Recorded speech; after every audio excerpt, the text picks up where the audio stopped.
श्रीमद् भागवतम स्कंद द्वितीय अध्याय चतुर्थ सृष्टि की सर्जन की प्रक्रिया श्लोक संख्या 24 शब्दार्थ अनुवाद तात्पर्य दिव्यन ग्रेस श्री भक्तिवेदांत स्वामी प्रभुपाद के द्वारा।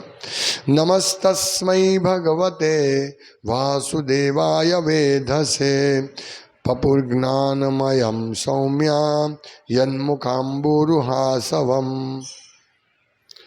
शब्दार्थ नमः मेरा नमस्कार है तस्मै उन भगवते भगवान को वासुदेवाय वासुदेव या उनके अवतारों को वेद से वैदिक ग्रंथों के संकलन करता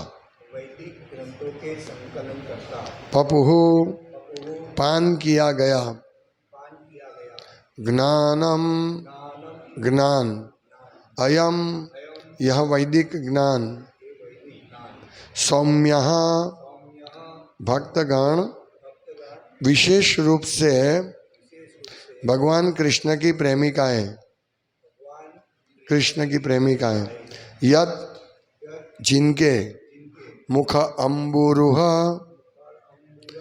कमल सदृश मुख का सदृश मुख का आसवम अमृत। अनुवाद मैं वासुदेव के अवतार श्री व्यास देव को सादर नमस्कार करता हूँ जिन्होंने वैदिक शास्त्रों का संकलन किया। शुद्ध भक्तगण भगवान के कमल सदृश मुख से टपकते हुए अमृतोपम दिव्य ज्ञान का पान करते हैं। तात्पर्य वेद से अर्थात दिव्य ज्ञान की पद्धति के रचयिता इस शब्द की व्याख्या करते हुए श्री श्रीधर स्वामी ने टीका की है कि इस शब्द द्वारा श्री व्यासदेव को सादर नमस्कार किया गया है जो वासुदेव के अवतार हैं।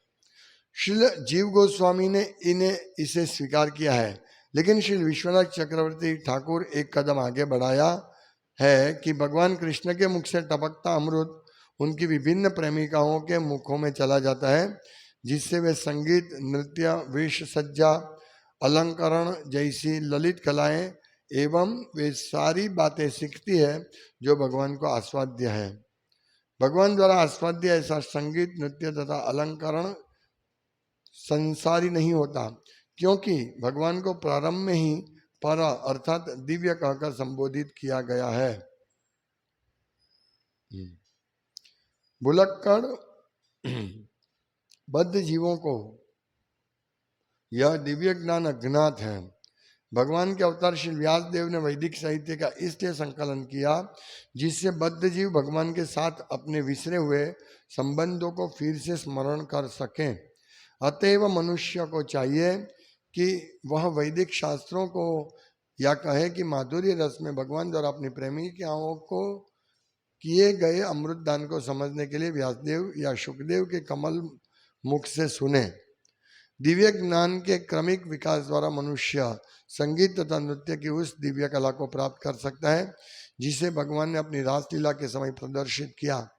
लेकिन वैदिक ज्ञान के अभाव में भगवान के रास नृत्य तथा संगीत की दिव्य प्रकृति को समझ पाना कठिन है, किंतु भगवान के शुद्ध भक्त इस अमृत का आस्वादन अगाध दार्शनिक वार्ताओं के रूप में तथा रास नृत्य में भगवान द्वारा चुंबन के रूप में करते हैं, क्योंकि इन दोनों में कोई भौतिक अंतर नहीं है। ओम ज्ञानतिमिरान्धस्य ज्ञानञ्जनशलाकया चक्षुरुन्मीलितं येन तस्मै श्रीगुरवे नमः। श्रीचैतन्यमनोभीष्टं स्थापितं येन भूतले स्वयं रूपकदा मह्यं ददाति स्वपदान्तिकं वन्देऽहं श्रीगुरुश्रीयुतपदकमलं श्रीगुरुन् वैष्णवांश्च श्रीरूपं साग्रजातं सहगणरघुनाथान्वितं तं सजीवं साद्वैतं सावधूतं परिजनसहितं कृष्णचैतन्यदेवं श्रीराधा कृष्णपादान् सहगणललिता श्रीविशाखान्वितांश्च। हे कृष्ण करुणा सिन्धो दीनबन्धो जगत्पते गोपेश गोपिका कान्त राधा कान्त नमोस्तुते। तप्त कांचन गौरांगी राधे वृंदावनेश्वरी वृषभानुसुते नमामि हरिप्रिय वंशकल्पतरुभ्यश्च कृपा सिन्धुभ्येव च पतितनं पावनेभ्यो वैष्णवेभ्यो नमो नमः। श्री कृष्ण चैतन्य प्रभु नित्यानंद श्री अद्वैत गदाधर शिवासादि गौर भक्तवृंद हरे कृष्णा कृष्ण कृष्ण हरे हरे हरे राम राम राम हरे हरे। इसमें इस श्लोक में दो बातें हैं, जो एक श्रीधर स्वामी और जीव गोस्वामी की टीका और दूसरा श्री विश्वनाथ चक्रवर्ती ठाकुर की टीका, ये दोनों का उल्लेख करके श्रील प्रभुपाद समझाते हैं कि वासुदेवाय वेद से का मतलब क्या, किसको नमस्कार कर रहे हैं, सुखदेव गोस्वामी। और दूसरे में है कि भगवान के प्रेमी भक्त विशेष करके गोपियां भगवान कृष्ण के मुख कमल से जो उनकी वाणी उनका अमृत निकलता है वो पीकर वो सब कला में एक्सपर्ट हो जाते हैं, ताकि भगवान को की सेवा से उनको भगवान का आस्वाद्य लगे, ये सब कला सीख के। तो नमस्तस्मै भगवते वासुदेवाय वेद से, वासुदेवाय मतलब भगवान वासुदेव या उनके अवतार, और वेद से यानी जिन्होंने शास्त्रों का संकलन किया है, वेद से वैदिक ग्रंथों के संकलन करता तो कौन है, वैदिक ग्रंथों के व्यासदेव। तो व्यासदेव को यहां प्रणाम किया गया है नमस्तस्मै वासुदेवाय वेद से, नमस्तस्मै भगवते। और दूसरा शब्द जो भगवान की कथा है उसके बारे में श्री श्रीधर स्वामी और जीव गोस्वामी यही मत कहते कि ये जो नमस्कार किया वो वासुदेव के अवतार भगवान व्यासदेव को नमस्कार किया है। और आगे भी नमस्कार सुत गोस्वामी पहले स्कंद में नमस्कार करते हैं, नारायणम नमस्कृत्यम नरम चैव नरोत्तमम देवीं सरस्वतीं व्यासम ततो जय मुदिरेत। नारायण को विद्या की देवी सरस्वती को, व्यासदेव को नारायण नमस्कृत्यम नरम चैव नरोत्तमम, जो नारायण सभी नरों में उत्तम उत्तम, नारायण नमस्कृत्यम नरम नरम चैव नरोत्तमम देवीं सरस्वतीं व्यासम ततो जय मुदिरे। तो इनको प्रार्थना करते हैं। इसी प्रकार यहाँ व्यासदेव को ही प्रार्थना करते, क्योंकि व्यासदेव हमारे लिए इतने, उन्होंने इतना कल्याण किया है भगवान व्यासदेव ने, कि पहले क्या था कि वेद, ये सब वेद था ही पहले से, ये सब चीज था, वेद पुराण सब था, लेकिन वो तब गुरु शिष्य परंपरा से सिर्फ श्रुतिधर थे, इसलिए सिर्फ सुन के ही याद रह जाता था, एक एक शब्द याद रह जाता था सुन के, इसीलिए लिखने की कोई आवश्यकता ही नहीं थी। आज बच्चे 10 बार ये करेगा तो उसको जैसे तैसे याद रहेगा। इसका कारण प्रभुपाद बताते हैं।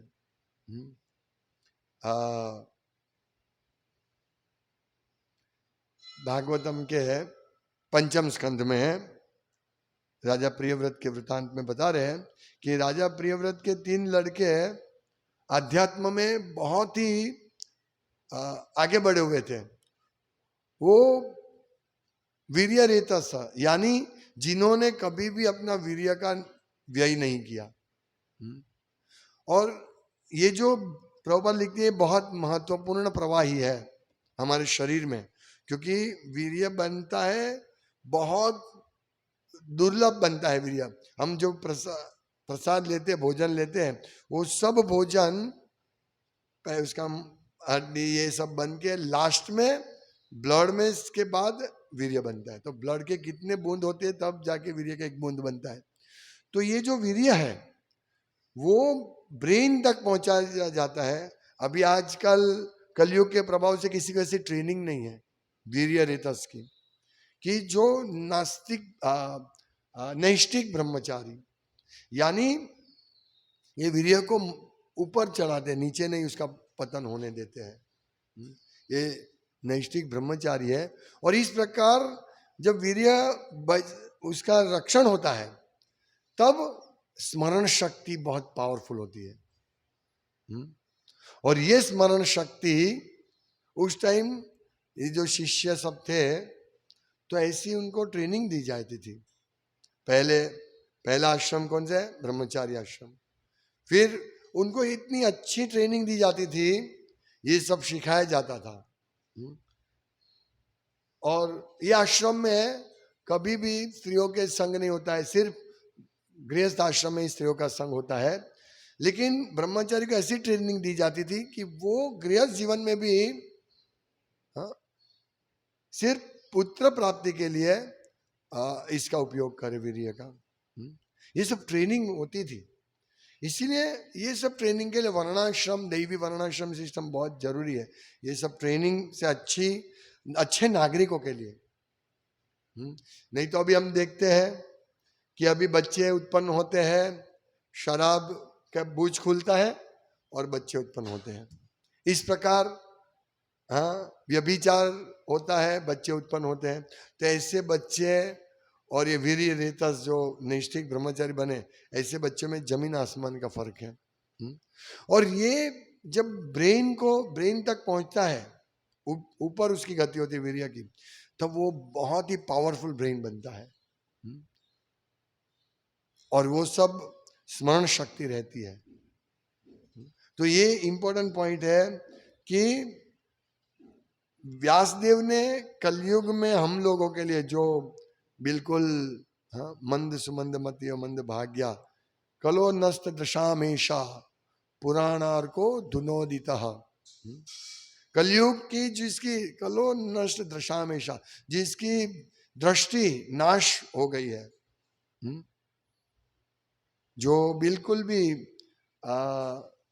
समझते नहीं सही क्या है गलत क्या है, मनुष्य जीवन का लक्ष्य क्या है, किसी को मालूम नहीं सिवाय भक्त क्यों। देखिए ये कलयुग की दुर्दशा है। और इवन ये जो 4 नियम है, इसमें ये जो नियम है कि सिर्फ पुत्र के लिए, पुत्र प्राप्ति के लिए ही संग करना चाहिए, जातीय जीवन जीना चाहिए, तो ये नियम बहुत कठिन हो जाता है, क्योंकि बच्चे को ट्रेनिंग नहीं मिली है। जो युवान बनता है तो गृहस्थ बनने से पहले इसीलिए ब्रह्मचारी गुरुकुल वसंते दांत, वो जाता था ब्रह्मचारी, सबको गुरुकुल भेजा जाता था। लेकिन अभी क्या हो गया है, अभी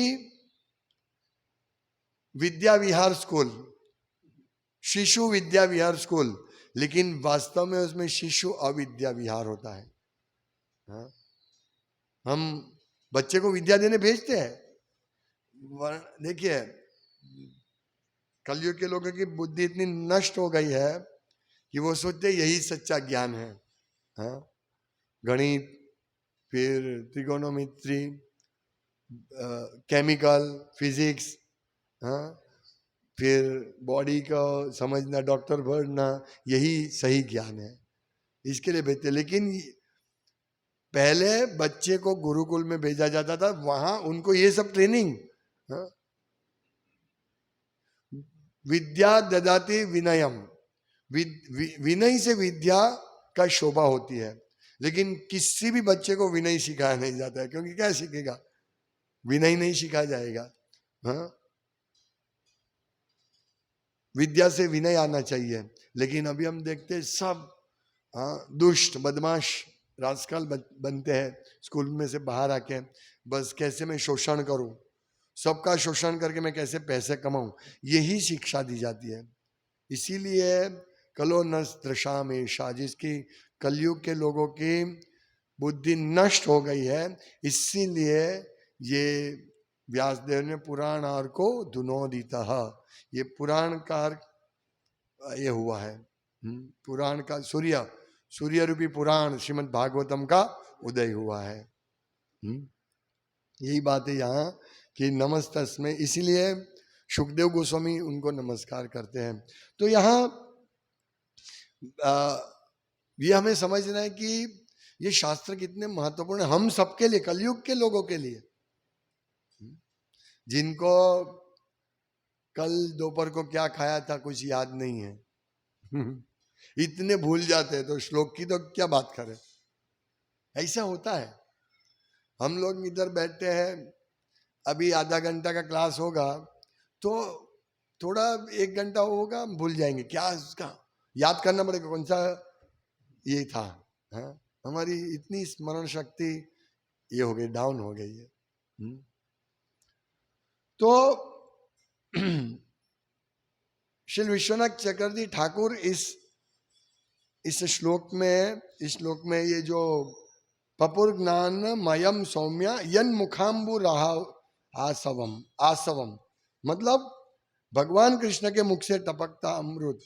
वो कहते हैं, विश्वनाथ चक्रवर्ती ठाकुर कहते हैं कि भगवान कृष्ण के मुख से टपकता अमृत उनकी विभिन्न प्रेमियों के मुख में चला जाता है, जिससे वे संगीत, नृत्य, वेश सज्जा, अलंकरण जैसी ललित कलाएं एवं वे सारी बातें सीखती है जो भगवान को आस्वाद्य है।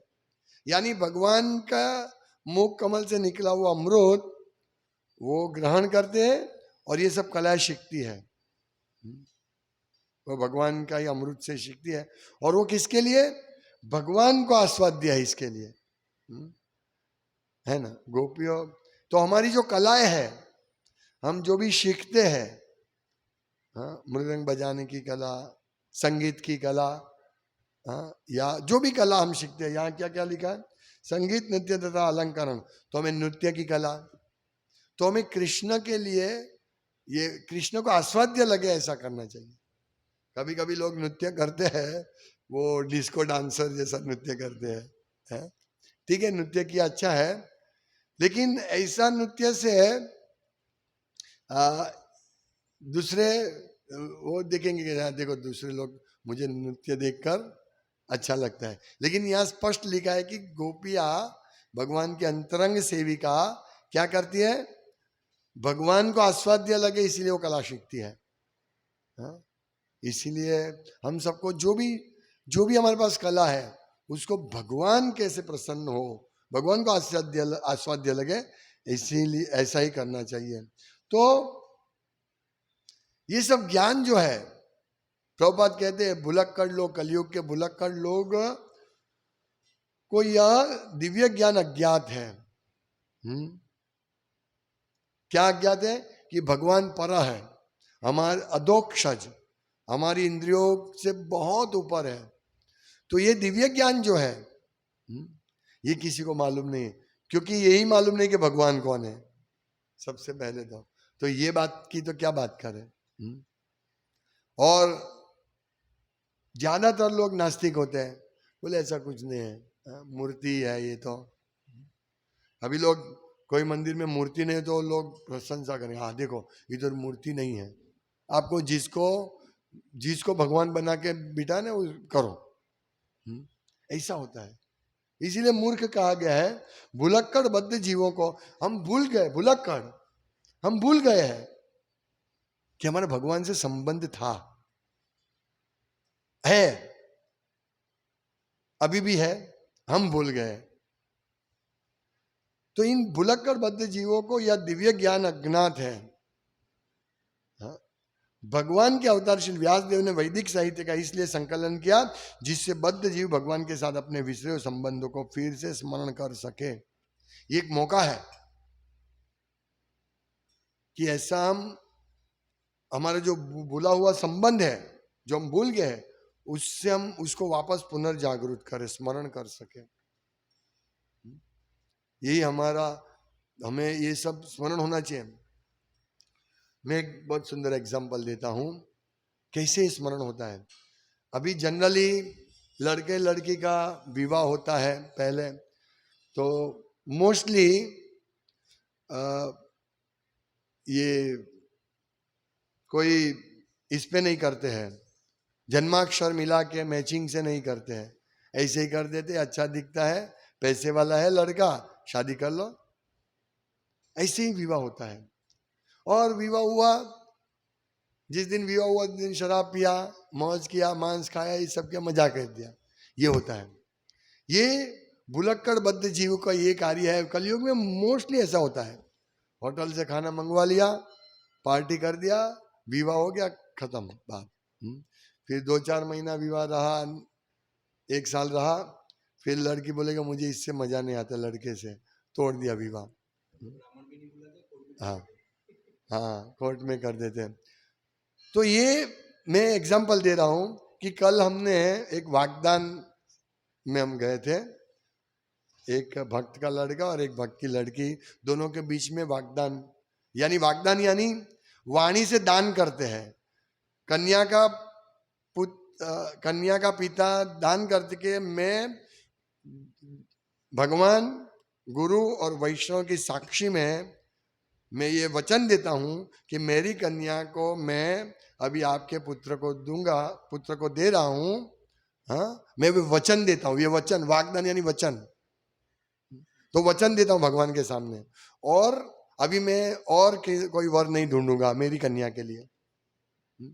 और यही वचन पुत्र के पिता भी देते हैं, लड़के के पिता भी देते हैं कि मैं वचन देता हूं कि मैं इनकी कन्या को ग्रहण करूंगा मेरे पुत्र के लिए, अभी मैं दूसरी कन्या नहीं ढूंढूंगा।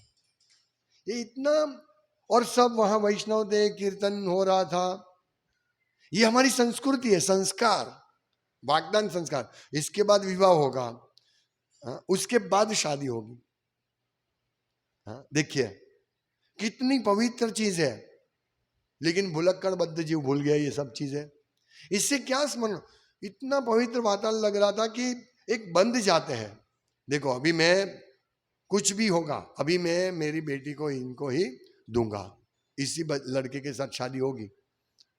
ये इतनी पवित्र चीज है, इससे लड़की निश्चिंत हो जाती है, लड़का निश्चिंत हो जाता है कि अभी यही मेरे पति है और यही मेरी पत्नी है। ये तो वागदान, ये तो पहली प्रोसेस है जिसमें वाणी से वचन देते हैं। प्राण जाए पर वचन न जाए, रघुकुल रीत सदा चली आए। प्राण जाएगा, वचन नहीं जाएगा। आज वचन फोक कर देते हैं। मैं तुमको 1 लाख रुपया दूंगा, तुम मेरा इतना काम करो, फिर काम होने के बाद नहीं 50,000 लेके जाओ भाई। वचन फोक। तो ये कितना एक विधि है, सिंपल इतना बोलना है, लेकिन इसके पीछे कितना बड़ा सपोर्ट है। भगवान की हाजिरी में मैंने बोला है, वैष्णव की हाजिरी में बोला, मैं घूम नहीं सकता। साक्षी गोपाल की कथा है ना, वो नर्तक गौरंग प्रभु ने ये सब विधि करवाई थी, और साक्षी गोपाल की कथा कही थी कि भगवान के सामने बोला है। दोनों ब्राह्मण को विश्वास था, युवान और वृद्ध ब्राह्मण को। युवान ब्राह्मण ने को वचन दिया था वृद्ध ब्राह्मण ने कि मेरी बेटी का विवाह मैं तुमसे करूंगा। तो बोला, उन्होंने वचन दिया था, तो बोला वचन तुम मुझे दे रहे हो, लेकिन मैं तो गरीब हूं, तुम्हारा तो कुल अच्छा है, तो मुझे वचन दे रहे हो, लेकिन भगवान के सामने दो। बोला ठीक है, भगवान के सामने वचन दिया और भगवान को साक्षी बनाए, गोपाल विग्रह को साक्षी बनाए। देखिए, और वही गोपाल साक्षी देने के लिए आते हैं, आप सब जानते हैं ये कथा, साक्षी देने के लिए आते हैं। यानी ये जो विधि है, इससे हमारी कृष्ण के प्रति आस्था बढ़नी चाहिए, ऐसी विधि होनी चाहिए। इसी प्रकार बच्चे को पहले से ऐसा सिखाया जाना चाहिए। उसको वेद शास्त्र का अध्ययन, यही तो अवस्था है जिसमें बच्चा अध्ययन कर सकता है। उसको ट्रेनिंग दी जानी चाहिए। हम बच्चा, अभी क्या होता है, बच्चा पढ़ा लिखा हो जाता है, इंजीनियर बन जाता है, डॉक्टर बन जाता है, फिर इसको 2-3 महीने की, 2-3 साल की ट्रेनिंग दी जाती है। ये सब कैसे शूद्र बने उसकी ट्रेनिंग दी जाती है। अभी स्कूल कॉलेज में यही, कैसे शूद्र बने, कैसे पैसे कमाने का मशीन बने, यही सिखा। कुछ भी पाप कर्म करे चलेगा, लेकिन वेद में ऐसे, गुरुकुल में ऐसे नहीं, झूठ बोलना नहीं, विद्या, वडीलों को सम्मान देना, गुरु को सम्मान देना, ये सब सिखाया जाता है। और गुरु, ऐसा लड़का, फिर ऐसा ट्रेनिंग वाला लड़का गृहस्थ बनेगा तो वो तो उसका परिवार तो अच्छा ही रहेगा, लेकिन उसके बच्चे भी अच्छे आएंगे। ये सब चीजें हैं। तो बद्ध जीव भगवान के साथ अपने विसरे संबंध को फिर से स्मरण कर सके, इसलिए वेद व्यास जी ने ये संकलन किया है। हम सब भूल गए। तो इस प्रकार विधि करने से हमको स्मरण होता है, ओ हमारी कितनी बड़ी जवाबदारी है। मनुष्य जीवन बहुत बड़ा जवाबदारी पूर्ण इसका ये करना चाहिए, संचालन करना चाहिए कि हम मनुष्य, हम कोई ऐसे कुत्ते बिल्ली नहीं है। हाँ, कुत्ते बिल्ली नहीं है। प्रभुपाद कहते हैं ना कि जो भगवान का भक्त है, भगवान का जो स्मरण करता है, भगवान की भक्ति करता है, वही मनुष्य है। बाकी सब कुत्ते बिल्ली है, बाकी सब मनुष्य होने के बावजूद भी, क्योंकि कुत्ते बिल्ली कभी भगवान की इंक्वायरी नहीं करते हैं। मनुष्य जीवन का ध्येय क्या है वो कभी पूछते नहीं है कुत्ते बिल्ली। यानी मनुष्य जीवन का क्या ध्येय वेदों में लिखा है, वेदों में वर्णन है, भगवत गीता में वर्णन है, शास्त्रों में वर्णन है। लेकिन जो नहीं पढ़ेगा वो कुत्ता बिल्ली है। यदि शास्त्र नहीं पढ़ेगा वो कुत्ता बिल्ली है। कुत्ता बिल्ली के जीवन में कभी ऐसा नहीं होता, वागदान नहीं होता है, विवाह नहीं होता है, शादी नहीं होती है। हाँ? उनमें तो बस कुत्ती मिली, बस संभोग कर दिया। बिल्ली कुत्ते सब, बाकी सब जीव योनि में ऐसा है। मनुष्य योनि छोड़ के, मनुष्य योनि में ऐसे कुत्ते बिल्ली की तरह व्यवहार करेंगे तो क्या फायदा। इसीलिए मनुष्य योनि में हमारा ध्येय है एक भगवत धाम जाना, और उस ध्येय को प्राप्त करने के लिए हमें वेद शास्त्र का अध्ययन करना पड़ेगा। भागवतम, जब तक हमने भगवत गीता नहीं पढ़ी तब तक तो हमको मालूम ही नहीं था कि हमारे जीवन का लक्ष्य क्या था। मालूम नहीं था। भगवान लक्ष्य देते हैं, सर्वधर्मान परित्यज्य माम एकम शरणम व्रज, मेरी शरण में आओ। वो लक्ष्य है हमारा, भगवान के शरण में जाना। लेकिन भगवत गीता नहीं पढ़ी होती तो हम कैसे आते। और ये भगवत गीता का संकलन वेद व्यास नहीं किया है, महाभारत की है एक भाग है दवा। हाँ, महाभारत का संकलन व्यासदेव ने किया और उसी में भगवत गीता अद्भुत दिया। इसीलिए हम नमस्ते करते, नमस्तस्मै भगवते वासुदेवाय वेद से। हम कितने आभारी है। हम समझ सकते हैं, कलयुग में ये समझ सकते हैं, बाकी के युग में ऐसा नहीं था। द्वापर त्रेता सत्ययुग में इतना धर्म का ह्रास नहीं था कि लोग धर्म के बारे में कुछ चिंता ही नहीं करें। धर्म, ये धार्मिक आदमी है, ये तो बेकार है, ऐसा सोचते हैं। यानी एक कुत्ता बोले ये आदमी, मनुष्य आदमी, ये क्या है, बेकार है, ऐसा। क्योंकि वही बोल सकता है कि मनुष्य जीवन खाने पीने के लिए, संभोग करने के लिए, खाओ पियो मौज करो, इसके लिए है। लेकिन जो वेदों का अध्ययन करते हैं, जो भक्तों का संग करते हैं, जो मनुष्य, रियल मनुष्य है, वो समझते कि ये सब कार्य मनुष्य जीवन में ही हो सकता है। भगवान को हम जो जन्म मृत्यु में फंसे हैं, कुत्ता बिल्ली कभी इंक्वायरी नहीं करेंगे, अरे भाई मेरा मृत्यु आएगा, उसकी मुझे क्या तैयारी करनी है, कुछ नहीं। आहा निद्रा भय मैथुनम सामान्य में तत् पशु भी नारायणम। ये पशु और मनुष्य में समान है। धर्मो ही तेषाम अधिको विशेषो धर्मेण ही ना ही पशु भी समान। धर्म विशेष, मनुष्य जीवन में यदि धर्म नहीं है तो पशु, पशु, दो पैर वाला पशु, चिंपांजी, बहुत इतने नीच लेवल पर हो गया मनुष्य। मनुष्य जीवन मिला है भाई 84 लाख योनि के बाद मिला है, मतलब 84 लाख घूमने के बाद लास्ट में मिला है। अभी इसमें ये मौका मिला है तो क्यों पशु जैसा व्यवहार कर रहे हो, क्यों इंद्रिय तृप्ति के पीछे भाग रहे हो।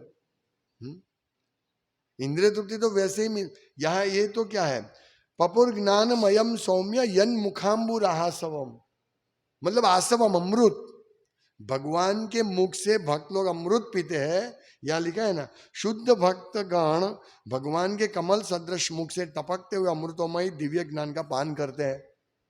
तो दिव्य ज्ञान का पान करते हैं कौन, भक्त लोग। और कैसा है वो, अमृत सम, अमृत सम। कल हमने रबड़ी, प्रसाद में रबड़ी था तो हमने प्रिया, इतना स्वादिष्ट होता है रबड़ी। हाँ, दूध का रबड़ी बनाते हैं, वो बहुत स्वादिष्ट, के गाढ़ा दूध बन जाता है। तो ये रबड़ी स्वादिष्ट है, तो सोचिए अमृत कैसा होगा। जो अमृत के लिए देव दानव के बीच में बड़ा युद्ध हुआ था, कैसा होगा। समुद्र मंथन हुआ था, हाँ, अमृत प्राप्ति के लिए। तो अमृत कैसा होगा। तो यही अमृत का पान कर रहे, कहां से, भगवान के कमल सदृश मुख से टपकता हुआ अमृत। और जो बांसुरी है भगवान की, वो सतत अमृत का पान करती रहती है। गोपियां कहती है बांसुरी को कि तुम कितनी भाग्यशाली हो, तुमने कैसा पुण्य कर्म किया कि तुमको भगवान के मुख से निकला हुआ अमृत का सतत पान करती हो। गोपी भी करती है भगवान के अमृत का। किसके लिए करती है, भगवान को प्रसन्न करने के लिए। और कोई कार्य ना तो गोपियों का है न बांसुरी का, और कोई कार्य नहीं है, बस वो भगवान कैसे प्रसन्न हो। तो ये उच्च स्तर की बात है, वो जो नास्तिक है वो कैसे समझ पाएगा। इसीलिए यहां कहते हैं अतएव मनुष्य को चाहिए कि वह वैदिक शास्त्रों को, या कहे कि माधुरी रस में भगवान द्वारा अपनी प्रेमिकाओं को किए गए अमृत दान को समझने के लिए, यानी जो अमृत है वो क्या है उसको समझने के लिए व्यासदेव या शुकदेव के कमल मुख से सुने। इसका अर्थ यही होता है कि भगवान के शुद्ध भक्त जो भगवान के मुख से टपकता हुआ अमृत पीते हैं और उनके मुंह से सुने। हाँ, यानी शुद्ध भक्त के मुख से सुनना चाहिए, या तो फिर हमें वो चीज बोलनी चाहिए जो शुद्ध भक्त ने से हमने सुना है, उसको हमें आगे बढ़ाना चाहिए। कितनी स्पष्ट बात है। हमें इधर उधर से सुना हुआ, मनोरंजन किया हुआ कथा नहीं करना चाहिए। ये स्पष्ट इससे बात है कि व्यासदेव और शुकदेव गोस्वामी जैसे महाभागवतों के मुख से जो कथा निकली उसी को समझाओ, समझने के लिए उनके मुख से सुने।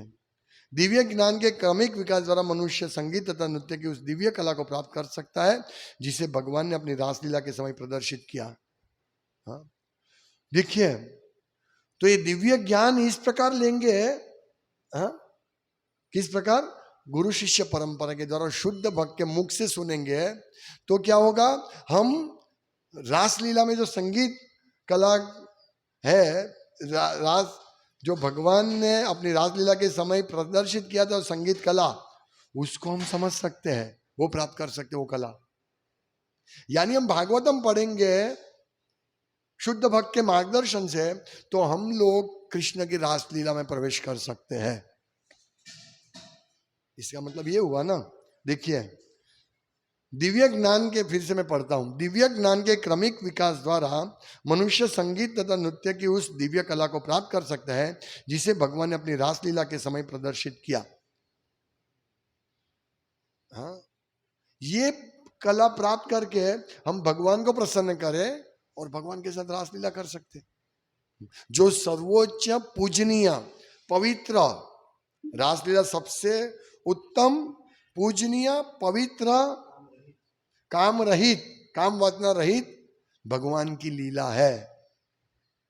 हाँ, और हम उसमें प्रवेश कर सकते हैं यदि हम इस प्रकार कड़काई से नियम का पालन करें। ये 4 नियमों का पालन विशेष करके है, ये जो बिना पुत्र प्राप्ति को जातीय जीवन जीना, ये जब हम ये करते रहेंगे बिना जीवन को जातीय जन, तो हमारे प्रगति नहीं होगा। हम ये हमारा ज्ञान, दिव्य ज्ञान हम नहीं समझ पाएंगे। दिव्य ज्ञान समझने के लिए वीर्य को मगज ब्रेन तक पहुंचाना है। जो हम बच्चे को भेज देते हैं, जाओ कत्ल खाने, ये कत्ल हो रहा है ना, क्योंकि कहा सिखाया नहीं जाता है। और भागवतम पे कहीं पे लिखा है कि स्त्री को वागन बोला जाता है। वागन यानी बाघ और बागन। बागन क्यों? बागन लोही चूसती है और स्त्री भी पति के वीर्य को चूसती है। यानी व्यय करती है। इसीलिए तो ये सब चीज हमें समझनी चाहिए कि ये कितने इंपॉर्टेंट ये वस्तु है जिसे हमें बचाना चाहिए, और तभी हम दिव्य ज्ञान को प्राप्त कर सकते हैं। और यही शिक्षा यहां आती है। यही शिक्षा भागवतम में, भगवत गीता में, येषाम त्वंतगतम पापम, ये पाप कर्म है। बिना पुत्र प्राप्ति को वीर्य का ये करना पाप कर्म है। तो हमें ये सब सीखना चाहिए।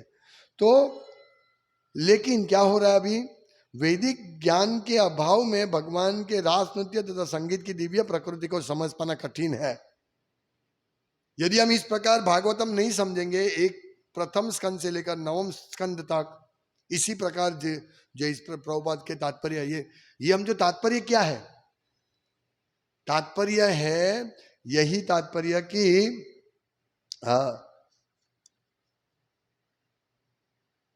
जो भगवान, यही तात्पर्य है भगवान के कमल सदृश मुख से टपकते अमृतोपमय दिव्य ज्ञान। ये तात्पर्य क्या है, भगवान के मुख कमल से जो अमृत निकला, उसने वो अमृत हमारे तक पहुंचाते इस तात्पर्य के द्वारा, इस श्लोक के द्वारा। विशेष करके तात्पर्य को ही हम समझ सकते हैं, तात्पर्य से हम समझ सकते हैं। इसीलिए कहते हैं कि वैदिक ज्ञान के अभाव में भगवान के रास नृत्य तथा संगीत की दिव्य प्रकृति को समझ पाना कठिन है। यानी हमको वैदिक ज्ञान प्राप्त करना है। हाँ? और वैदिक ज्ञान का पूरा सार किसमें है, वेदांत सूत्र में, वेदांत सूत्र। और वेदांत सूत्र का जो भाष्य है, उसके ऊपर टीका है, वो है भागवतम। तो भागवतम पढ़ना आवश्यक है ताकि हम सब वेदों के ज्ञान को प्राप्त कर सकते हैं, और धीरे धीरे इसमें क्रमिक विकास करके हम शुद्ध बन सकते हैं और भगवान को प्रसन्न कर सकते हैं। यही इसका अर्थ है। तो इस प्रकार यदि हम नहीं श्रवण कीर्तन करेंगे, यदि हम हमारे बच्चे को नहीं इस प्रकार से ट्रेनिंग देंगे, ना तो हम इस प्रकार से ट्रेनिंग लेंगे, क्योंकि हमको ट्रेनिंग नहीं मिली थी। हम लोग युवानी में, या तो युवानी के बाद आए हैं भक्ति में, या ऐसी अवस्था चली गई जिसमें हमको शिक्षण मिले, वो अवस्था के बाद हम जुड़े हैं। इसीलिए हम लोगों को थोड़ी ज्यादा ट्रेनिंग की आवश्यकता है। किस प्रकार से व्यवहार करें हम, किस प्रकार से कथा सुने, हमारा ट्रेनिंग नहीं। इसलिए हम सोचते हैं ये मायावती की कथा बहुत अच्छी होती है, उसमें बहुत मजा आती है, उस प्रकार से हम कथा करें, लोगों को मनोरंजन भी हो जाए और लोग खुश हो जाए। कल एक भक्त, ऐसे सीनियर भक्त से बात हो रही थी, वो बोला हम लोग प्रोग्राम कर रहे हैं, युवान 300 युवान आ रहे हैं, लेकिन हम वक्ता ऐसे बुलाते जो युवानों को मौज कराए, वो कड़क कड़क प्रशिक्षण दे, ऐसा नहीं, युवानों को मौज कराए, मजा कराए। इसलिए हमें ऐसे भक्तों को बुलाते हैं। देखिए, हाँ, ये बात है। मौज पहले नहीं करानी है, मजाक होगी। यदि भक्त 4 नियमों को पालन करेगा ना, और शास्त्रों का अभ्यास करेगा ना, तो इसको इतना दिव्य आनंद मिलेगा जिसकी कल्पना ये भौतिक जड़ जगत के रस में जो आनंद मिलता है, ये तुच्छ है। वो जड़ जगत का रस तुच्छ है, और उनका जो आनंद है वो इतना ऊपर होता है। इसीलिए भक्त ये 4 नियमों का पालन, उस आनंद की वजह से अपने आप, ये सब मुझे नहीं करना है, ये जातीय जीवन नहीं करना है, पुत्र को छोड़ के, पुत्र प्राप्ति को छोड़ के। इस प्रकार वो भक्त शराब पीना, ये सब मांस खाना, तो बिल्कुल एक ऐसे बोलते नहीं, उसको घृणा होती है, शराब पीने के प्रति घृणा होती है। क्या, चाहे वो शराब पहले पीता हो, लेकिन यदि उसने कड़काई से शुद्ध भक्तों के मार्गदर्शन में आगे बढ़ रहे हो, भक्ति में दीक्षा ली है और आगे बढ़ रहा है, तो उसको फिर घृणा हो गई। शराब पीते हैं, कितना घृणास्पद चीज है, क्या मिलता है उससे, उसको दिमाग में आएगा। मांस खाते हो, पूरा घृणास्पद चीज है। तो इस प्रकार उसको आनंद मिलेगा, वो दिव्य आनंद, इस आनंद के साथ कोई कंपैरिजन नहीं है, ये आनंद तुच्छ है। कल बताया था इस प्रकार, ये आनंद टॉयलेट में मिलते आनंद जैसा आनंद है। बदबू होगी, जहां बदबू आती है वहां क्या आनंद मिलेगा? किसको आनंद आएगा? कौन टॉयलेट में बैठा रहेगा? हाँ, नहीं। हाँ, सुअर जाएगा, सुअर जैसे लोग जाएंगे। श्ववीट वरा होस्ट करे संस्कृत परुष पशु। श्ववीट जो अपना मल खाता है, मतलब मल खाते हैं, वरा। हाँ? तो ये सब लोग नहीं समझ पाएंगे रासलीला को, भगवान की लीला को। तो हमको यही सब समझना है। इसका ही हम इस प्रकार हम आस्वादन कर देंगे वन बाय वन, एक श्लोक के बाद दूसरा श्लोक, एक स्कंद के बाद दूसरा स्कंद, फिर तीसरा स्कंद, फिर नवम स्कंद। तब हमको वास्तविक समझ में आएगा कि दसम स्कंद क्या है, रासलीला क्या है, भगवान के अपनी गोपियों के साथ की लीला क्या है। ये समझे बिना हम नहीं समझ सकते। और ये व्यासदेव, देखिए व्यासदेव को हम नमस्कार इसीलिए कर रहे हैं, और सुखदेव गोस्वामी को भी हम नमस्कार इसीलिए कर रहे हैं कि वो हमको पहले से ये सब शिक्षण दे रहे हैं, वेद का ज्ञान पहले से दे रहे हैं। ऐसा ना बीच में चलो भाई बहुत बहुत समझा लिया। ऐसा देखा जाए तो पहले स्कंद पढ़ने के बाद हम पूरा समझ सकते हैं। इतना अच्छा है, पहला स्कंद में बहुत सारे अच्छी तरह समझा है, फिर सीधा दसम स्कंद चले जाते हैं ना। व्यासदेव ने ऐसा नहीं किया, न तो सुखदेव गोस्वामी ने किया, न तो सूत गोस्वामी ने किया। इसीलिए वन बाय वन पढ़ो, बारंबार रिपीट आता है, रिपीटेशन आता है इसमें ये सब चीज का। लेकिन रिपीटेशन आने के बाद भी ये हजारों गुना आस्वादन ये रहता है। ये बात है, रिपीट होने के बाद ये दिव्य, तो हमें दिव्य ज्ञान देना है, नहीं कि लौकिक ज्ञान देना है लोगों को।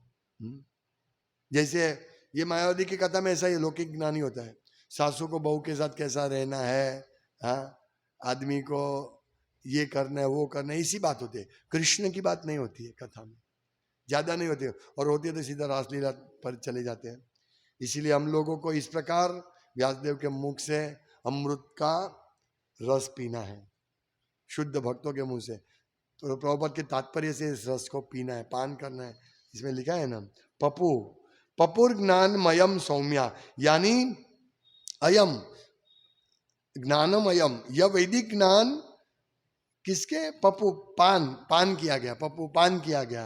हाँ, यह वैदिक ज्ञान सौम्या भक्तगण, भक्तगण के द्वारा पान किया गया उसको, हाँ, उसको ये हमको सुनना चाहिए। हरे कृष्ण। श्रीमद् भागवतम की जय, श्रील प्रभुपाद की जय। वांछा